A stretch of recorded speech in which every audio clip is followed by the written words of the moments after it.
బట్టతలతో బాధపడుతున్నారా? ఇప్పుడు face clinic లో 20% డిస్కౌంట్ తో హెయిర్ ట్రాన్స్ప్లాంటేషన్. వెల్కమ్ టు మనం టీవీ హెల్త్. నేను మహాలక్ష్మి. ఈరోజు మనతో పాటు న్యూట్రిషన్ డాక్టర్ శ్రీలత గారు ఉన్నారు. జూలై 1న డాక్టర్స్ డే సందర్భంగా వారు ఏం చెప్తారో వారి మాటల్లోనే విందాం. నమస్తే మేడం. నమస్కారం. ముందుగా మీకు డాక్టర్స్ డే శుభాకాంక్షలు మేడం. డాక్టర్ అంటే దైవంతో సమానం అని అంటూ ఉంటారు, మీరేం చెప్తారు? మీరు చెప్పింది కరెక్టే. సో ఎప్పుడైతే ఎవరైనా సరే ఎంత పెద్ద ప్రాబ్లమ్స్తో వచ్చినా కూడా అది క్యూర్ చేసి వాళ్ళని హెల్దీగా ఇంటికి పంపించడం అనేది వాళ్ళతోటే సాధ్యం అవుతుంది. సో అది ఎటువంటి ప్రాబ్లం అయినా ఉండొచ్చు, ఒక యాక్సిడెంట్ కేస్ అయినా ఉండొచ్చు, మల్టిపుల్ ఫ్రాక్చర్స్ అయ్యి చాలా బ్లీడ్ అయిపోయి ఉండొచ్చు, ఎటువంటి ప్రాబ్లం యాక్సిడెంట్స్ అయినా సరే, లేకపోతే రకరకాల హెల్త్ ఇష్యూస్ ఏవైనా సరే, విష జ్వరాలు ఉండొచ్చు, కాంప్లికేటెడ్ కేసెస్ ఏవైనా, బర్స్ట్ అబ్డామన్ ఉండొచ్చు, కాంప్లికేటెడ్ డెలివరీస్ ఉండొచ్చు, బేబీ అడ్డంగా తిరగడం ఉండొచ్చు, లేకపోతే మన రెస్పిరేటరీ అరెస్ట్ ఉండొచ్చు, ఊపిరి ఆడకుండా మొత్తం నురగలాగా వచ్చేసే వాళ్ళు ఉండొచ్చు, లేకపోతే గుండె ఆగిపోయి వచ్చిన వాళ్ళని కూడా రివైవ్ చేసి ప్రాణం పోసేది డాక్టర్స్. సో మనకి తల నుండి గోటి వరకు ఏ ప్రాబ్లం వచ్చినా కూడా సాల్వ్ చేయడానికి మనకి డాక్టర్స్ 24/7 365 డేస్ అవైలబుల్ ఉంటారనమాట. So hats off to them. ప్రతి ఒక్క ఏజ్ గ్రూప్లో చిన్న పిల్లలు కడుపులోంచి బయటికి రావడానికి ఎంత కాంప్లికేటెడ్ కేసు ఉన్నా వాళ్ళే దాన్ని డీల్ చేస్తారు. అలాగే ఎదిగే పిల్లలకి ఎలాంటి ప్రాబ్లమ్స్ వచ్చినా కూడా వాళ్ళే డీల్ చేసి వాళ్ళకి వచ్చే ఇన్ఫెక్షన్స్ నుంచి బయటికి తీసుకొస్తారు వాళ్ళని, ఎంతో కాంప్లికేటెడ్ డిజీజెస్ నుంచి. అలాగే ఏవైనా ప్రాబ్లమ్స్, గ్రోత్స్, క్యాన్సర్స్, వాటన్నిటికీ కూడా ట్రీట్మెంట్ వాళ్ళే ఇస్తారు. అలాగే ఎన్ని ప్రాబ్లం మన యంగ్ ఏజ్లో కానీ ఓల్డ్ ఏజ్లో కానీ మనకి ఎన్ని ప్రాబ్లమ్స్ వచ్చినా కూడా ట్రీట్ చేసేది, మనకి సొల్యూషన్స్ ఇచ్చేది డాక్టర్స్. మనకి మోరల్ సపోర్ట్ ఇస్తారు, అలాగే మనకి హెల్దీ లైఫ్ ఇస్తారు. So they are living god అని చెప్పొచ్చు అనమాట. అసలు బేసిక్ న్యూట్రిషన్ ఫుడ్ అంటే ఏంటి, న్యూట్రిషన్ అంటే ఏంటి మేడం? సో న్యూట్రిషన్ అనేది మన శరీరానికి, మన ఎదుగుదలకు కానీ, డెవలప్మెంట్, రిపేర్, తర్వాత మన బాడీలీ ప్రాసెస్కి, మనం చేసే యాక్టివిటీస్కి, మనకి ఇన్వాలంటరీ ఉండొచ్చు, వాలంటరీ ఉండొచ్చు. అంటే మనము సపోజ్ మన గుండె కొట్టుకోవడానికి, అలాగే మన జీర్ణ శక్తికి, ఇవన్నిటికీ మనకి ఆహారం అనేది చాలా ఇంపార్టెంట్. సో మనం తీసుకునే ఆహారం ఎంత మోతాదులో తీసుకోవాలి, తర్వాత అవి ఎలాంటి న్యూట్రియంట్స్, పోషకాలు ఉంటే మనము ఎదుగుతాము, ఆ పనితత్వం పెరుగుతుంది, ఆరోగ్యంగా ఉంటాము, అవన్నీ కలిపితే గనక మనం న్యూట్రిషన్ అని చెప్పొచ్చు అనమాట. సో మనకి బ్యాలెన్స్ డైట్ ఉంటుంది, సమతుల్యమైన ఆహారం. ఇందులో మనకి రకరకాల ఆహారపు అవసరం ఉంటాయి అన్నమాట. సో బేసిక్గా మనము కార్బోహైడ్రేట్, పిండి పదార్థాలని చెప్పుకోవచ్చు. ఇది మన శక్తిని ఇస్తుంది, మన ప్రతి ఒక్క బాడీలీ ప్రాసెస్, మనం చేసే యాక్టివిటీస్కి ఎనర్జీ ఇస్తుంది. అలాగే మనకి ప్రోటీన్స్ ఉంటాయి అన్నమాట. సో ప్రోటీన్స్ ఏంటంటే మన ఆర్గన్ సిస్టమ్స్కి, అంటే లెట్స్ సే మసిల్ ఫంక్షనింగ్కి, మనం ఏదైనా ఎత్తాలి అంటే మన మసిల్ మూవ్ అవ్వాలి. సో మన మసిల్కి ఫర్మ్నెస్ ఇవ్వడానికి మనకి ప్రోటీన్స్ అవసరం. అలాగే మనకి బ్లడ్, మనకి అంత ఆక్సిజన్ సప్లై చేస్తుంది. ఆ బ్లడ్ కాంపోనెంట్ ఏంటంటే ప్రోటీన్ అనమాట. అలాగే మనకి రకరకాల ఆర్గన్స్ ఫంక్షన్కి, మన హార్మోన్స్కి, వీటి అన్నిటికీ మనకి ప్రోటీన్స్ అనేది అవసరం ఉంటుంది అనమాట. అలాగే ఫ్యాట్స్, ఈ కొవ్వు పదార్థాలు ఏంటంటే మన శరీరంలో ప్రతి ఒక్క సెల్కి, ప్రతి ఒక్క కణానికి, మన బయాలజికల్ మెంబ్రెయిన్స్ అన్నింటికీ ఫ్యాట్ అనేది ఇంపార్టెంట్.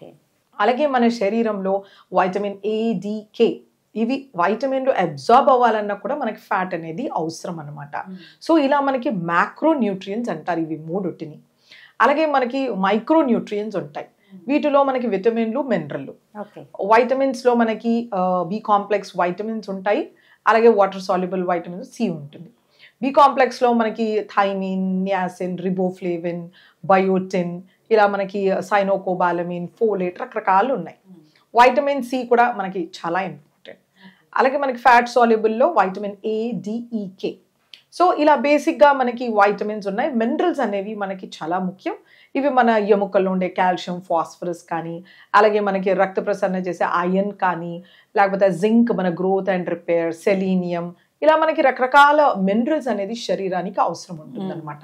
ఏ ఆహారంలో అయితే మన మ్యాక్రోన్యూట్రియంట్స్, మన కార్బోహైడ్రేట్స్, ప్రోటీన్, ఫ్యాట్ ఉంటుందో అలాగే మన వైటమిన్స్ మినరల్స్ ఉంటాయో, మైక్రో అండ్ మ్యాక్రో న్యూట్రియంట్స్ కలిసి ఉండే ఆహారాన్ని మనం బ్యాలెన్స్ డైట్ అంటాం అనమాట. ఓకే, అంటే మీరు ప్రోటీన్ ఫుడ్ అన్నారు, ప్రోటీన్ ఫుడ్ ఎక్కువగా దేంట్లో దొరుకుతుంది మ్యామ్? ఓకే, సో మనకి ప్రోటీన్స్ అనేది చాలా ఇంపార్టెంట్ కదా. మనకు 2 రకాల ప్రోటీన్స్ ఉంటాయి ఇందులో. ఒకటేమో మనకి హై బయాలజికల్ వాల్యూ ప్రోటీన్, అంటే ఇవి తింటే మనకి ఏంటంటే 90% అండ్ అబౌవ్ శరీరానికి ఇముడుతుంది అనమాట. ఇవి క్లాస్ 1 ప్రోటీన్స్ అంటారు, or high biological value proteins. So వీటిలో మనకి బేసిక్గా పాలు, ఓకే, తర్వాత పాల ఉత్పత్తులు, మనము ఇంకా పెరుగు అనొచ్చు, దాన్ని పనీర్ అనొచ్చు, చీజ్ అనొచ్చు, ఇలా.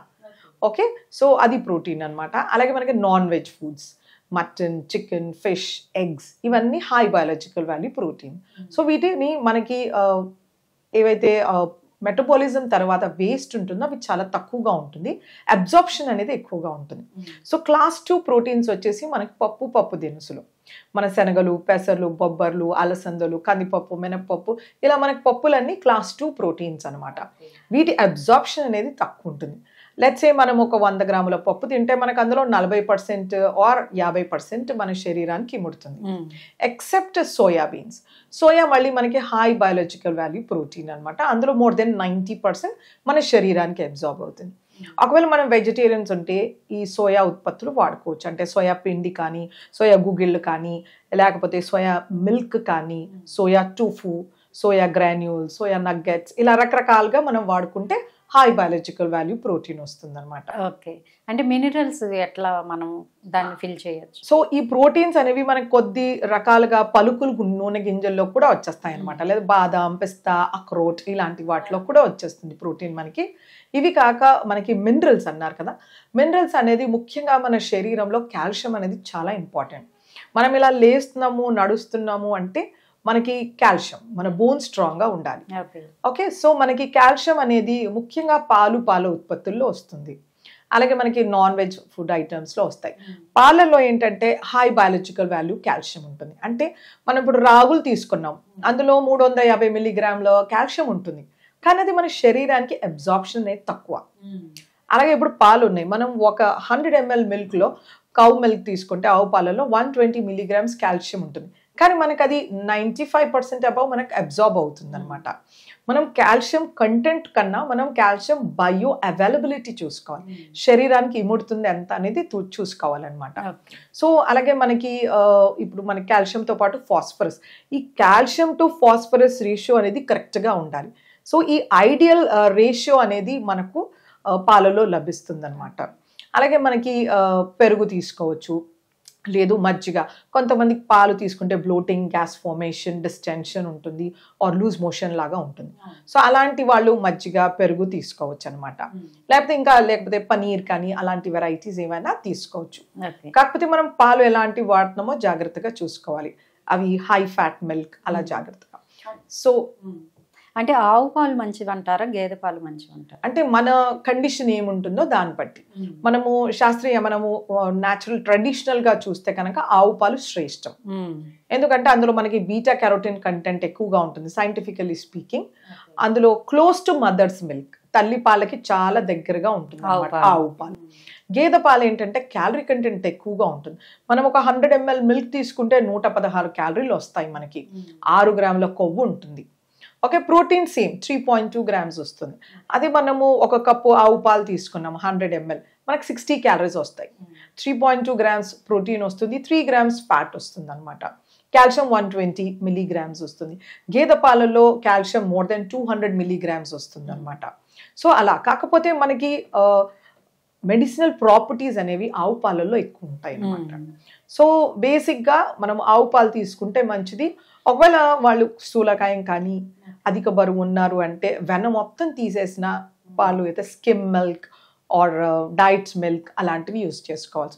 చాలా సన్నగా ఉన్నారు, 13-14 BMI ఉంది, వాళ్ళకి క్యాన్సర్ కానీ, ట్యూమర్ కానీ, లేకపోతే ఇంకేం రకరకాల ప్రాబ్లమ్స్ ఉన్నాయి, ఆర్ CKD ఉండొచ్చు, kidney disease are heart failure, అలాంటి వాళ్ళకి ఎక్కువ కాల్షియం, ఎక్కువ ప్రోటీన్, ఎక్కువ ఫ్యాట్ ఉండేవి ఇవ్వాల్సి ఉంటుంది మనం, గేదె పాలు లాంటివి. వాళ్ళకి ఏంటంటే కొంచెం తీసుకున్నా కూడా ఎక్కువ క్యాలరీలు వచ్చేస్తాయి. సో ఒక్కొక్క కండిషన్ ని బట్టి మనం అడ్వైస్ చేస్తాం. వాల్నట్స్ పాత్ర ఎంతవరకు ఉంటుంది మ్యామ్ హెల్తీకి? వాల్నట్స్ అనేవి చాలా మంచిది. దాని షేప్ చూస్తేనే మనకు అర్థం అవుతుంది ఇట్స్ ఎ బ్రెయిన్ ఫ్రూట్ అని. చిన్నపిల్లలకి చెప్పేటప్పుడు మనం అలా చెప్తుంటాం. ఇందులో omega-3 ఫ్యాటీ యాసిడ్స్ ఉంటాయి.